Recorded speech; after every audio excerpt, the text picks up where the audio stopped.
Russell Wilson saved the Seahawks. Now that comes off as a weird statement and you might be wondering how. Well, it's pretty obvious. The man asked for a trade. He didn't want to be in Seattle anymore, and he basically gave an ultimatum of Pete Carroll versus Russell Wilson. Which one would the Seahawks choose?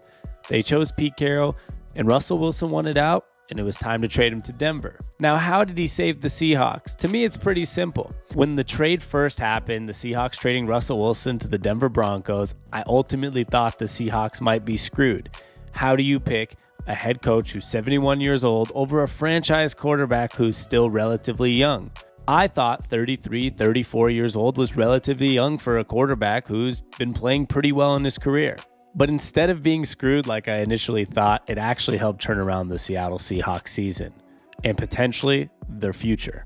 We'll start off with the fact that they got the 9th pick in the draft from the Denver Broncos and picked up left tackle Charles Cross, who is going to be a franchise left tackle, which is one of the biggest foundations to any team that's building, and it's one of the most underrated things that people talk about. We always talk about quarterbacks, big name running backs, linebackers, safeties, but every great team has a great left tackle, and the Seahawks already got one. Now, it didn't stop there through this draft. Not all the picks were from the Broncos, but the Seahawks started building a new foundation. Abraham Lucas, another offensive lineman that they picked up, has been great for the Seahawks. Tariq Woolen and Kobe Bryant, two great cornerbacks that are already building a new foundation for this defense. And of course, Kenneth Walker, a running back who is playing better than almost any running back in the NFL right now as a rookie. On top of all that, the Seahawks did pick up Shelby Harris, Noah Fant, and more draft picks, next year's first-round draft pick from the Denver Broncos. The Denver Broncos are currently 2-4, and that sits at the 6th pick in the NFL draft for next year.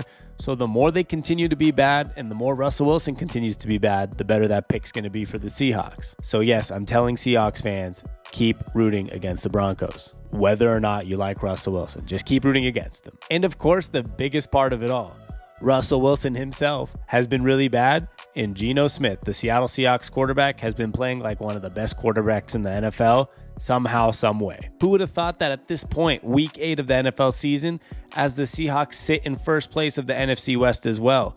The Rams are 3-3, the 49ers are 3-3, and somehow the Seahawks are 4-2 leading that division. Some of the biggest credit needs to go to Geno Smith. While the Broncos got Russell Wilson, who already missed a game for injury and has been playing like the worst statistical starting quarterback in the NFL, they also had to pay him $245 million, and they're going to be stuck with him until he's 40 years old. On the other end, the Seahawks have Geno Smith, who's younger than Russell Wilson, who's getting paid $1.1 million, and who has nothing to lose.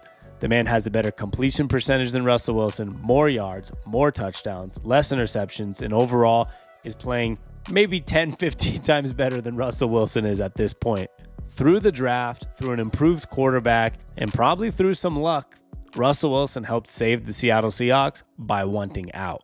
Now, you could look back at this video in a couple months and say this was so wrong, but as of right now, going into week 8 of the NFL season, it's pretty clear that Russell Wilson did save the Seahawks, and the Seahawks made the right choice sticking with Pete Carroll, a veteran coach, somebody who knows what he's doing, and having Geno Smith at the realm over Russell Wilson.